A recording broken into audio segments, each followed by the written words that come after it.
Hello, this is VoN Annex number 4 with me, your host Thomas Sheridan. It's the 19th of June 2015.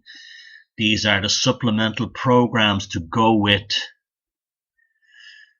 the Wednesday night show on realitybitesradio.com.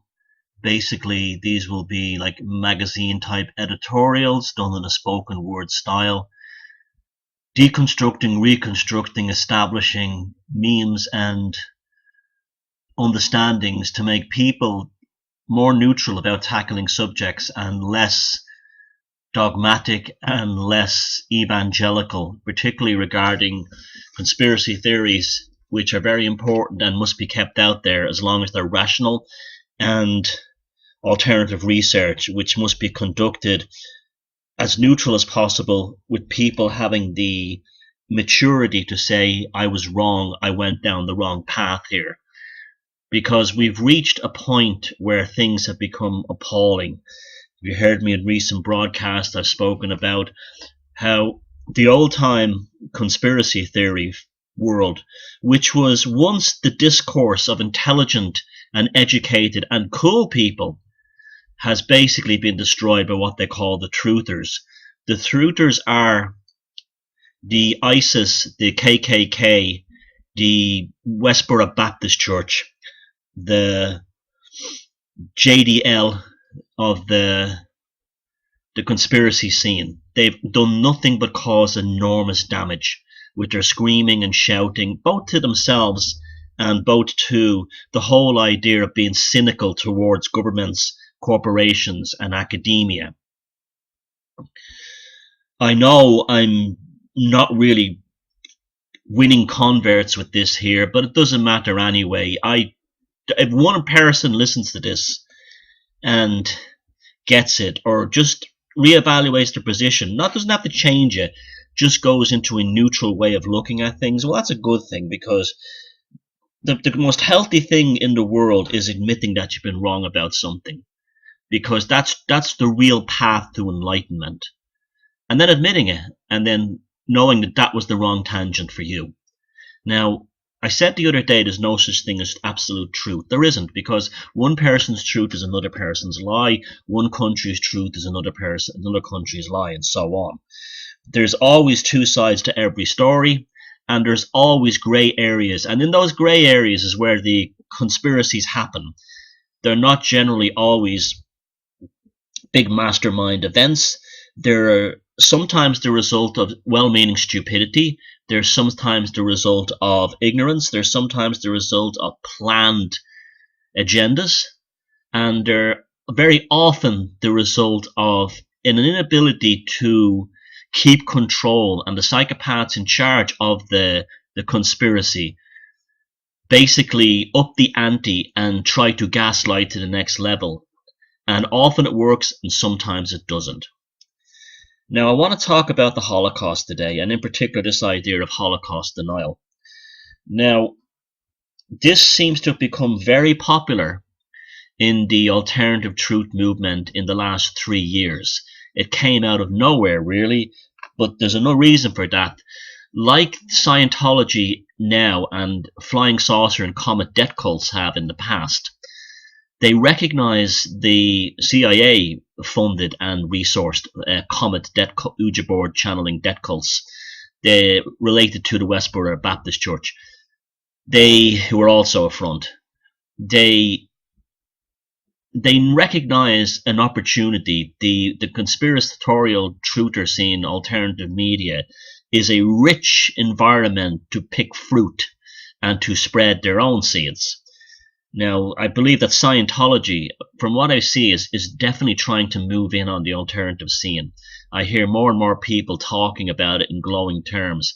I think I've even been to some events recently where Scientologists have definitely infiltrated the audience and had everyone talking about Scientology. And the Scientology is on its last leg in the mainstream after the Clear documentary, so it has to seek new pastures. And alternative media and conspiratorial places have always been the fresh pasture for these kinds of groups. About 3 years ago, I saw a meme that showed something about the Birkenau labor camp, concentration camp in the war, and they were saying there was no bodies underneath the ground. And And that got me interested because, again, I'll look at everything. I won't just jump in and believe everything, or watch a 10-minute video and stand on stage with my arms spread apart declaring myself an expert on the subject because it validates my previous bullshit. I actually have a look. And while I agree that the actual numbers surrounding the people who died or were murdered in the Holocaust, let's be honest about it, by the National Socialists, and that includes Jews, gypsies, homosexuals, communists, and anyone who basically fell on the wrong side of the National Socialists and their own death cult, their own Black Hexan paganism death cult, their corruption of Nordic spirituality, coupled with Ariosophy. You've read my book, Walpurgis Night, Volume 1. What I noticed was that the numbers didn't matter. It doesn't matter if it's 1 million, 4 million, 6 million, or 10 million. It doesn't matter. People were rounded up and taken from their homes, their lives, and their businesses for no other reason than they were Jewish, or they were gypsies, or anything else. And also Russian troops are part of the Holocaust. Remember that were brutally slaughtered by the Wehrmacht and the SS during Operation Barbarossa. 2.5 million of them, by the way. It's also you lose your humanity when you start going into statistics. Think about that one. The best way of, what was it? It was Stalin who said, one person's death is a tragedy, a million persons' death is a statistic. He's absolutely right about that. It was either Mao or Stalin who said that. And when you start going, oh, it's the Holocaust because they can't prove that 6 million died. Where the fuck is your humanity? Have you not seen the photographs? Have you not seen the deportation timetables? Have you not seen trains full of people? Have you not seen the Nuremberg racial laws of 1934? Where's your humanity? You sit there talking about, we got to defeat the New World Order, we got to defeat this, that, and the other. And then when the one place in history where all the horrors that you fear were put into action, Germany under National Socialism and Russia under Bolshevik socialism. In the case, I'm only talking about the Russian one. We'll get to the Bolsheviks in another program, the horror of that in another program. And then you reduce it down to, it could not have happened. It's the Holocaust. The Holocaust. Now, could you imagine if you were a person, a Jewish person, or a Polish person? Remember, vast numbers of Polish civilians were killed in it too. If you were one of these people and you had lost family members, a Jewish person, and you had lost family members in the Holocaust, and you saw some spotty twerp moron, who watched a few YouTube videos, has never read a book in his life, who thinks the earth is flat, saying that, using the term like Holocaust. I mean, just think about it. Just think about the cruelty of that. Just think about the lack of decency in that. And yet they do it. They do it. And they do it while pretending to be moral. They do it while saying they're Christians, or they find problems with me telling dirty jokes, but them making fun or belittling the fact that millions of people were rounded up for no other reason than they were different than what the state wanted, and put into concentration camps. Many of them didn't even get there, and slaughtered men, women, and children. And you deny that, and you think that that's a joke, and that's it, never happened. And yet you have the audacity to sit there and talk about putting others within the limitations of your own moral framework, your own moral universe. The Holocaust absolutely 100% happened. Millions and millions of Jews were murdered. The exact number doesn't matter. The fact it happened is what mattered. Now, I've heard the people say, well, there wasn't, it's divided into two things, right? The Jews deserved it. They deserved it for what happened in Germany prior to the war. Okay, let's say there was a Jewish conspiracy in Germany prior to World War II. There wasn't, but just let's say there was, right? Does that mean that Jews in Hungary, Jews in Norway, Jews in Italy, Jews in Holland, Jews in Yugoslavia, Jews in Greece, and Jews in Poland must be exterminated for this, something that they had no control over, that took place in a country they didn't live in. Let that sink into your mindless, spotty brains for a second, before you start screaming about the New World Order and the Illuminati going to kill us all. Because that's exactly the mentality that the Nazis enforced. The Jews and the Gypsies, remember, two groups that don't conform with the, shall we say, the royalist money banking system. They do their own thing. Were exterminated for being outsiders, while you're claiming that you're standing up to the globalists, to the New World Order, makes you an outsider, and you're afraid you're going to go to a FEMA camp. But you didn't have any problem with it back in Germany in the 1930s and 40s. Do you have any idea how retarded and stupid you look? Do you have any idea, when you say these things to another person, how repulsed they find you? Do you want to live your life like that? And that brings up another point. You show me one person who's gone down this Holocaust denial, neo-Nazi route, that did not become a miserable, toxic-filled, unhappy person. There is no happiness in going down that road. Zero. None. It's filled with the most incredibly toxic people. It takes decent people and kind people, people who are intelligent people, who get caught up in this black magic spell of Holocaust denial, and that's what I believe it actually is. And it corrupts them, and it turns them into like Grima Wormtongues in The Lord of the Rings. It makes them into very, very negative and dark people. And there's no happiness. You just see their photographs. They change in every way. They get this nasty look on their face. They look unhappy. And then they'll justify this by saying there's a Zionist conspiracy. Well, I don't like Zionism either. In fact, I don't like it at all. And the main reason I don't like Zionism is not because of the Jewish aspects of it, or even that I'm against the idea of a Jewish homeland in the Middle East. I mean, the Nazis weren't even against that when they did the transfer agreement, when they wanted the Palestinian mandate.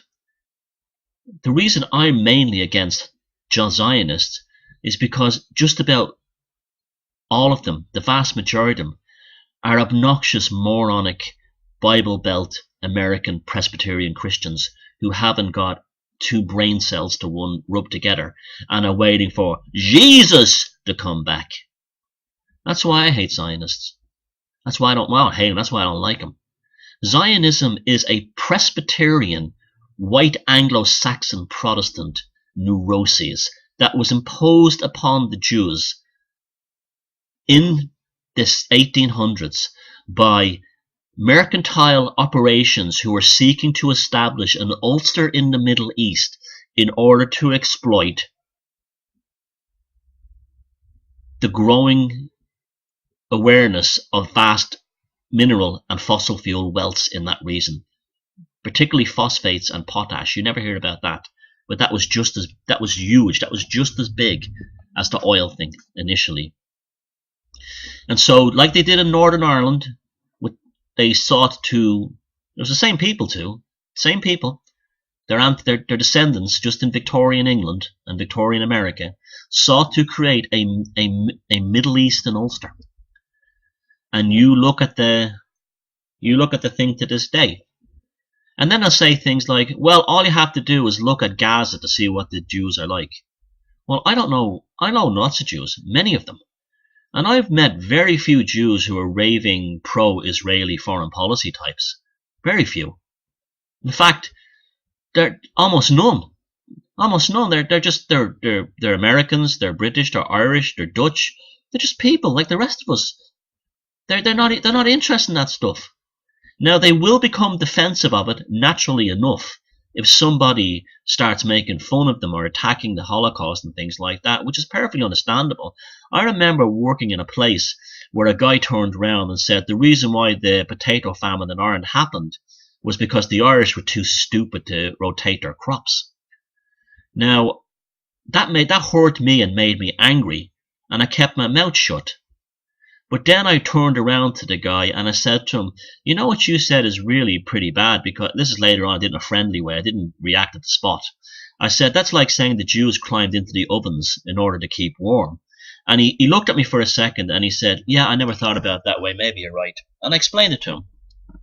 That these kinds of statements have powerful consequences. And I avoided the toxic kind of development inside myself over it by sitting down and realizing that this guy was a human being. He said something stupid, like we all say stupid things that we regret later on. And we talked it over like men. And he agreed that his statement was childish and simplistic and fairly offensive. And it was over. We were men and we were friends and we went on. We had a beer after that. No problem. So when you're screaming words like Holocaust, based on the fact you've seen a few videos that basically are sexed up, they're gay for Adolf Hitler, it doesn't justify what was done to people. Even if Hitler was economically and politically justified in what he did, it still doesn't excuse what they did to the Jews, the Gypsies, and other people. The communist thing was a different thing. That was like a continuation of the freebooters and the fights that took place in the Reds and freebooter fights that took place in German cities after World War I. That was just a different thing. But those, the other one was purely because of race or culture or social or behavior or lifestyle. So the ones who say, well, they couldn't have killed 6 million because there isn't enough ovens at Auschwitz. Well, they're forgetting one thing. There's lots of ways to kill a human being, and there's lots of ways to dispose of a body. Most of the Jews, Auschwitz was built for the Jews from the West. Dutch Jews, French Jews, Jews from the West. It was a labor camp, basically, for the production of cement and rubber. Okay? Even doing that is wrong. You understand? Look, imagine you're sitting at home now, and just say you're a truther. I'm a truther, right? And you're a Protestant in Northern Ireland, right? And the Republic of Ireland gets taken over by a kind of a Jesuit dictatorship, just like the Orange Men fear. And they invade Northern Ireland, they win the place over, and then they take you, a Protestant truther living in Belfast or Derry, and they put you on a train because of your race and your religion and your ethnic background, and they send you down to Kerry or Cork or somewhere, and they make you work building roads. That's still wrong. It was wrong when Stalin did it. It was wrong when the chain gangs did it in American prisons, and it was wrong when it was done to the Jews in World War II. It's still wrong. And you have the audacity to say, I'm all about freedom, man. I'm all about fighting the New World Order and freedom. And then you support that? I mean, how many brain cells does it take to rub together to put your own lifestyle in the place of someone else? Where's your decency and your humanity? So, okay, let's say there isn't enough room in the ovens at Auschwitz, right? So that means the millions of Jews who were shot by the SS, the Eisengruppen, in Odessa, in the Ukraine, in Belarus, in Russia, in Latvia, in Lithuania, in Estonia, that they didn't actually die. That's a Holocaust because they were shot. They were stripped naked by the SS. Men, women, children, teenage girls, little girls, women, old ladies, little boys, and they were shot and dumped in ditches or just buried in mass graves. Mass graves that when the Germans were retreating at the end of the war, on document, were rapidly digging up the bodies of the people they'd killed and were trying to find a way to show that they were not mass executions. Mainly Russian troops, but also the civilian executions. But you still love Hitler. You say, well, he wouldn't have been so bad. And the Holocaust never happened. Okay, even if the Holocaust never happened, which it did, let's talk about you're a young boy working in Yugoslavia, right? Yugoslavia in the 1942, whatever. The local SS bunch get killed by partisans. You're working in a factory minding your own business. You and all the young men, I say 40 to be 15 or 14, are marched out of the town to the end of the town and machine gunned to death. You think that's a noble thing? You tell those people, those Yugoslavian partisans, that the Holocaust never happened. You tell their families that that never happened. So this brings us to another thing. What is the root cause of all this? Anti-Semitism. Old-fashioned anti-Semitism. You hate Jews. I don't know why you hate Jews. You may be whipped up and fired up by all these neo-Nazi articles and links, things by David Duke, whipped up and put into alternative research media. All these moles and agents from websites like Stormfront and all these other neo-Nazi groups who create fake accounts on social media and then try to blame the Jews. I remember when the Irish economy collapsed, Facebook was filled with like cretinous neo-Nazis with names like Paddy Uprising and names like that from like British neo-Nazi groups, and they were pretending they would write things like the filthy Jews brought Ireland to its knees. And you would get Irish people of very low intelligence, which most truthers are. Let's be honest, most truthers are extremely low intelligence. But the ones of the lower intelligence would totally believe that without checking it. And they'd say, well, Alan Shatter, who's a piece of shit, by the way, Alan Shatter is a Jew, therefore it's a Jewish plot. No, Alan Shatter is a twat. That's the end of it, okay? Doesn't matter what religion he is. Dennis O'Brien of Irish Water isn't a Jew. Brian Cowan, Bertie Ahern, Charlie Haughey, and the rest of them who brought the country to its knees economically were not Jews. None of them. Cullen wasn't a Jew. But you find the one Jew in there and suddenly it's a Jewish plot. And then you sit there calling yourself a truther who wants to find the truth. And yet you cannot, you see what's happening again is what I said earlier on. You're reducing human beings to statistics. So you don't believe that 6 million died because they're not 6 million people to you anymore. They're 6 million units. And therefore, you do that in the reverse at the other end of the scale. You say that, well, the collapse in Ireland was a Jewish plot because you found one Jew. One, Alan Shatter. One. Then we have the Gaza thing. It's despicable what the IDF do in Gaza. It's despicable. Israeli foreign policy is despicable. It cannot be justified in any way what goes on, what they do with the incursions into Gaza and the shell. Let's not even call them incursions. Vicious attacks. But that doesn't mean all Jews are responsible. There's vast numbers of Jews in Israel who hate that shit as well. Just like there's vast numbers of Americans who are disgusted by the Iraq war. And I never hear anyone in the so-called alternative movement talking about that. It's never brought up. It's all, they're Jewish and they're Zionist and this greater is, let me talk about this greater Israel thing. This is the biggest load of crap. There's no Jew in the Middle East except for maybe Americans who've emigrated there. That is into this idea of the greater Israel. That is a 19th century British Israelite Victorian idea that the original biblical Israel, remember we're talking about Protestants here, not Jews who came up with this, that the original biblical Israel stretched between the Nile and the Euphrates. And all the land in between was the biblical Israel. There's no Jew in Israel that wants that because they know that's bullshit, firstly. And secondly, they didn't even want the West Bank at the end of the 1967 war. And the Golan Heights. What happened was they went in to capture the West Bank during the 67 war, which I might add, that Israel was justified in fighting back because the Arab coalition attacked them first, and Israel begged Jordan not to get involved. And the first thing Jordan did was it bombed civilian targets with bombers in northern Israel. So Israel did not want the war with their neighbors. The Egyptian army left their own troops to die in Sinai. And the Golan Heights were accidentally captured because the Jordanian army didn't want to fight Israel. They had no beef with them. The ordinary Jordanian troops didn't want to fight against Israel. And they just left. They just literally walked away from the Golan Heights. And that's how Israel got the Golan Heights. Israel got much larger in size because of military objectives and military battles. Some justified, some not.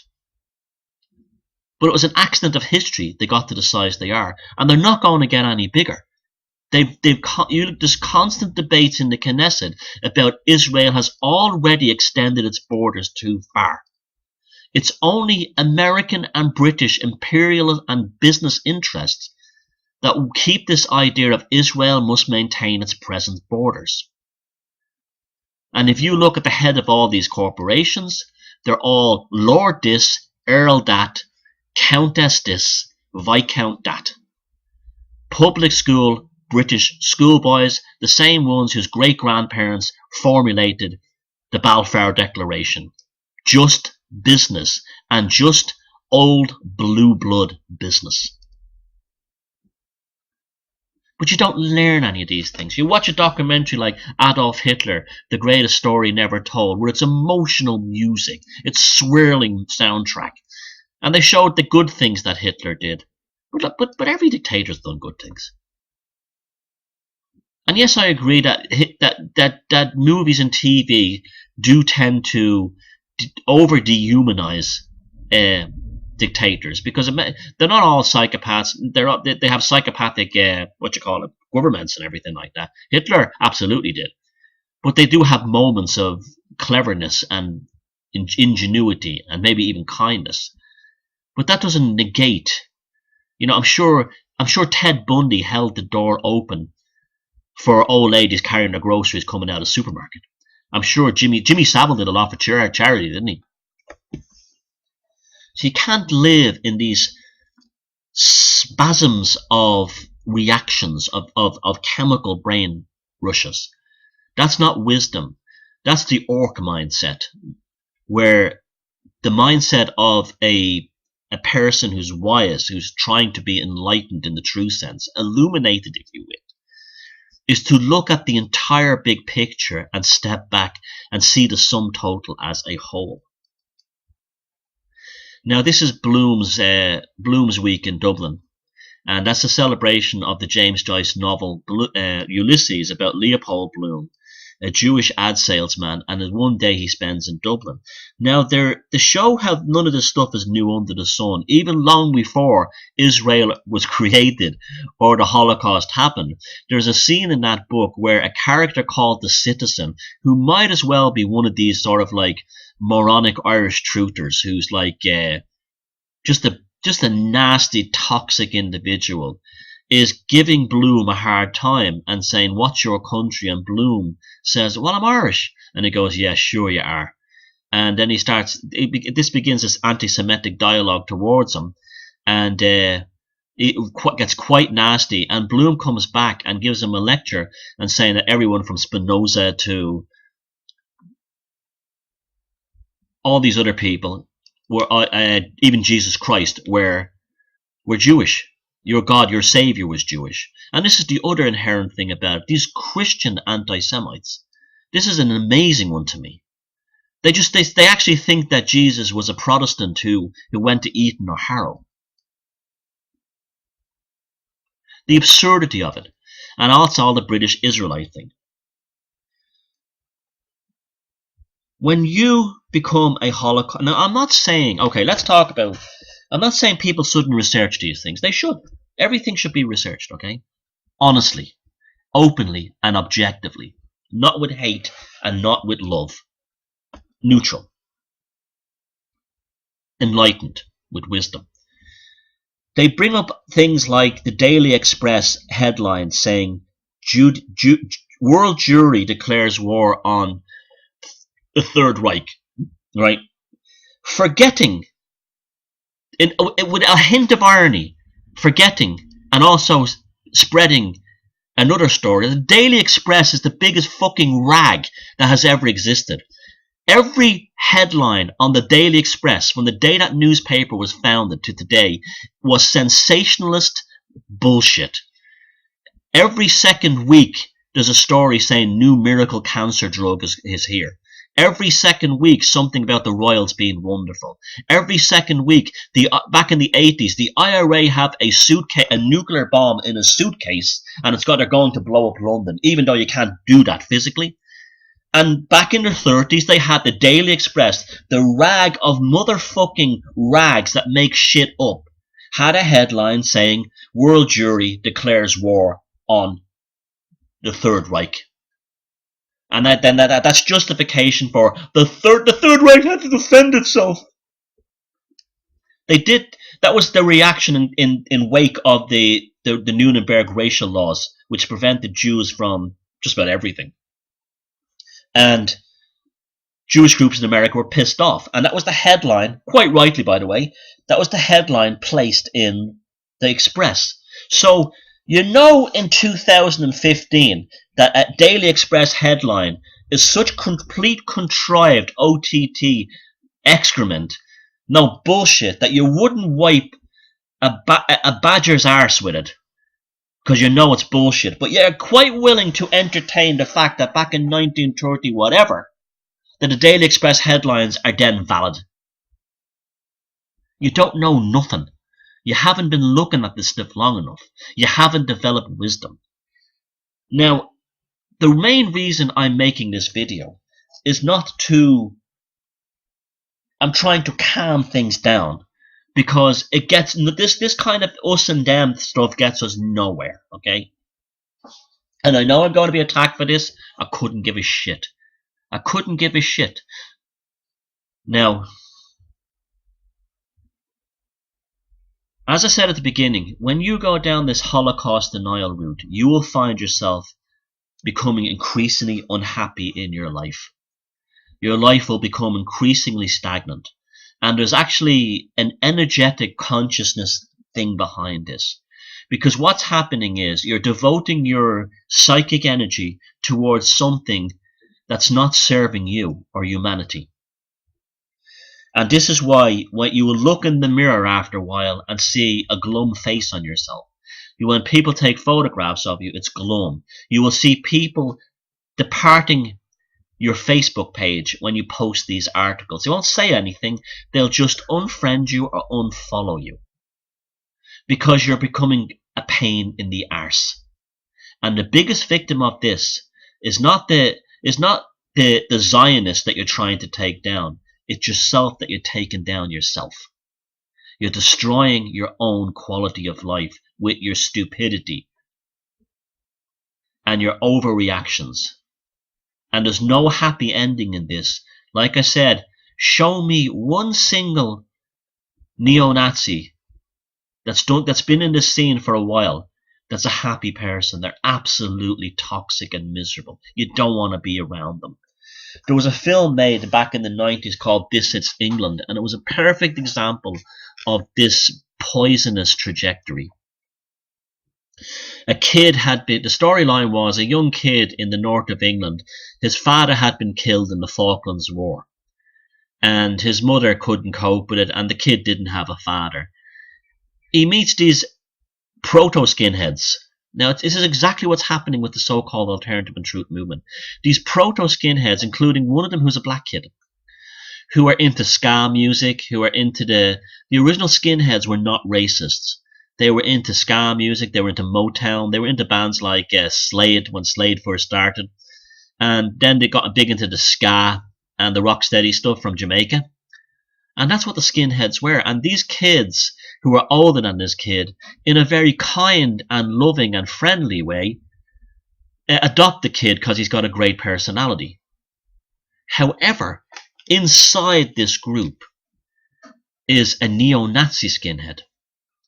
And this neo-Nazi skinhead is the parasite, the